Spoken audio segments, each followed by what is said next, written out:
সাহাবা কেরাম কোরআনের কাছে আসার কারণে সাহাবা কেরামদের দাম আল্লাহ তাআলা বৃদ্ধি করে দিয়েছে। হ্যাঁ, উচ্চারণ করতে পারে না। আপনারা বিলাল রাদিয়াল্লাহু তাআলা আনহুর কাহিনী শুনেছেন, ঘটনা শুনেছেন। তার জবানটা ছিল ভারী, জবানটা কাফেররা কিতাবের মধ্যে আসছে যে কেসি দিয়ে কেটে দিয়েছে। এক জায়গায় এসেছে জবান জিবার আগালটা পুড়িয়ে দেওয়া হয়েছে। পুড়িয়ে দেওয়ার কারণে সে আশহাদু শিন উচ্চারণ করতে পারে নাই। একদিন রাসূল সাল্লাল্লাহু আলাইহি সাল্লামকে সাহাবা কেরাম বলতেছে, ইয়া রাসূলুল্লাহ, বেলালের আযান স্পষ্ট হয় না, শুদ্ধ হয় না। ইয়া রাসূলুল্লাহ, বেলাল এই হাফসির গোলামের বাচ্চা গোলাম, একে মুয়াজ্জিন থেকে আপনি বাদ দিয়ে আমাদের মধ্য থেকে সুন্দর একজন মুয়াজ্জিন আছে, তাকে নির্বাচন করেন। বেলাল রাদিয়াল্লাহু তাআলা আল্লাহ রাসূল কখনো বাদ দিতে চায় নাই, কিন্তু বারবার শুনতে শুনতে আল্লাহ রাসূল বললেন, বেলাল, ফজর থেকে তুমি আযান দিও না, আরো আযান দিবে। সহ্য হয় না। তারপরে বেলাল রাদিয়াল্লাহু তাআলা যখন বললেন অন্য আযান দিবে, বেলাল রাদিয়াল্লাহু তাআলা কাঁদতে যা হয়ে যায়।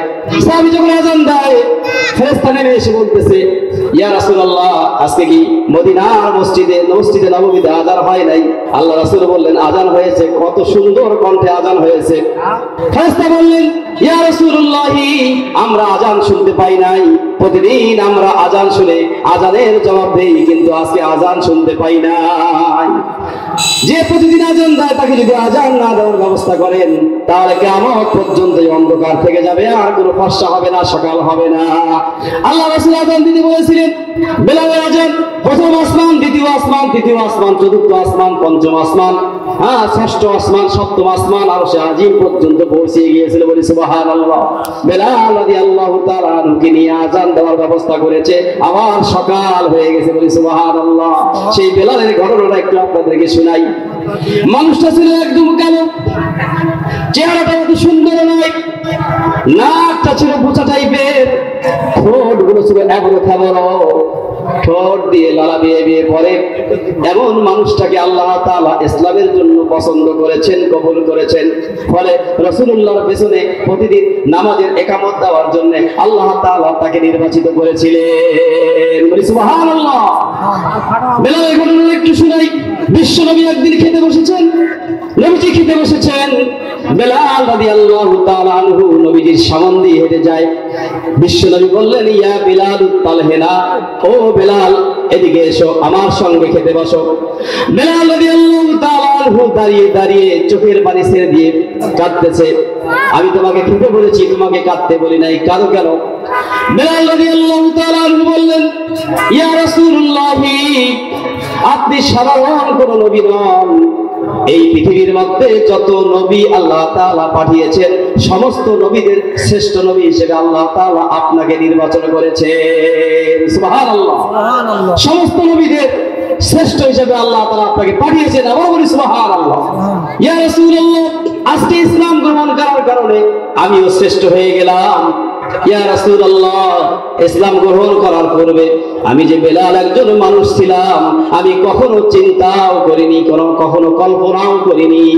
ইয়া রাসূলুল্লাহ, আজ যে আমি কাঁদি, এটা কোনো আমার দুঃখের কান্না নয়, বরং তৃপ্তির কান্না। নবীজি বললেন, ও বেলাল, কিসে আবার তোমার দুঃখের কান্না, কিসে আবার তোমার তৃপ্তির কান্না, ঘটনা কি একটু খুলে বলো। বেলাল রাদিয়াল্লাহু তাআলা বললেন, ইয়া রাসূলুল্লাহ, আমি যখন উমাইয়ার ক্রীতদাস ছিলাম, কোন এক রজনীতে আমার মুনিব সহকারে শীতের রজনীতে আমি বের হলাম। আমার গায়ে কোনো পোশাক ছিল না, আমার গায়ে কোনো কম্বল ছিল না, আমার গায়ে কোনো কাপড় ছিল না। আমার লজ্জা নিবারণের জন্য এক টুকরা কাপড়, ওই এক টুকরা কাপড় ছাড়া আমার গায়ে কোনো পোশাক ছিল না। আমার মুনিবের গায়ে কাপড় ছিল, কম্বল ছিল, আমার মুনিবের গায়ে পোশাক ছিল, কিন্তু আমার গায়ে কিছু ছিল না। আমার মুনিব দেখলো আমি থরথর করে কাঁপতেছি, আমি কষ্ট পাচ্ছি। ইয়া রাসূলুল্লাহ, আমার মুনিব দেখলো যে আমি কষ্ট পাচ্ছি, কিন্তু আমার মুনিব এক টুকরা কাপড় দিয়ে আমাকে সহযোগিতা করতে পারে নাই। কারণ মুনিবের গায়ে কম্বল, মুনিবের গায়ে পোশাক, আর আমি গোলামের গায়ে যদি পোশাক থাকে, তাহলে মুমিন আর গোলামের মধ্যে কোনো ব্যবধান থাকে না। ইয়া রাসূলুল্লাহ, আমি সেদিন মনে করেছি আমার মুনিব উমাইয়া একজন মানুষ, আর আমি বেলাল একটা জন্তু, জানোয়ার ছাড়া কিছু নয়। শুধু তাই নয়, গ্রীষ্মকালীন সময় মরুভূমির পাথরগুলো, মরুভূমির বালুগুলো গরমে উত্তপ্ত হয়ে থাকে, আগুনের কয়লার মতো গরম হয়ে থাকে। আমি আমার মুনিব সহকারে মরুভূমির উত্তপ্ত বালুর মধ্যে হাঁটতেছি। আমার পায়ে কোনো স্যান্ডেল ছিল না, আমার মুনিবের পায়ে স্যান্ডেল ছিল। আমার মুনিব তাকিয়ে দেখলো আমার পায়ের তলায় গরমের কারণে, ওই বালুর কারণে, গরম বালুর কারণে পায়ের তলার চামড়া দিয়ে ফিনকি দিয়ে রক্ত বের হয়ে যাচ্ছে। আমার মুনিব লক্ষ্য করলো আমি কষ্ট পাচ্ছি, কিন্তু আমার মুনিব সেদিন এক জোড়া স্যান্ডেল দিয়ে আমাকে সহযোগিতা করতে পারে নাই। কারণ মুনিবের পায়ে স্যান্ডেল আর গোলামের পায়ে যদি স্যান্ডেল থাকে তাহলে মুনিব আর গোলামের মধ্যে কোনো ব্যবধান থাকে না। ইয়া রাসূলুল্লাহ, আমি সেই দিনই মনে করেছি আমার মুনিব উমাইয়া একজন মানুষ আর আমি বেলাল একটা জন্তু জানোয়ার ছাড়া আর কিছু নয়। ইয়া রাসূলুল্লাহ, আজ যে আমি কাঁদি এটা আমার তৃপ্তির কান্না। এমন একজন ব্যক্তি আমাকে তার প্লেটে, একই প্লেটে খেতে বলেছে, যিনি মক্কার প্রেসিডেন্ট ছিলেন, যিনি মদিনার প্রেসিডেন্ট ছিলেন, যিনাকে আল্লাহ তাআলা সমস্ত নবীদের শ্রেষ্ঠ নবী হিসেবে পাঠিয়েছেন, সেই নবী আমাকে তার একই প্লেটে খেতে বলে, আমার জীবন ধন্য হয়ে গেছে। ইয়া রাসূলুল্লাহ, এই যে আমি কাঁদি আজকে এটা তৃপ্তির কান্না, কাঁদি বলি সুবহানাল্লাহ। আমার ভাইয়ের আসুন বেলালের জিন্দেগি আমরা পালন করি। বেলাল রাদিয়াল্লাহু তাআলা আনহু দেখতে এত সুন্দর ছিল না, কুৎসিত ছিল, হাফসি বংশের লোক ছিল। তাই সে গোলামের বংশের লোক ছিল, তার বাবা গোলাম ছিল, তার দাদা গোলাম ছিল। সে যদি এত দামি হতে পারে, আপনি আমি কেন হতে পারবো না? আমার ভাইজানেরা আমার, ঠিক কিনা বলেন? এজন্য আসেন, কোরআনের কাছে যারা এসেছে তারাই ধন্য হয়ে গেছে, তাদের জীবনটা দুনিয়া এবং আখিরাত ধন্য হয়ে গেছে বলে সুবহানাল্লাহ।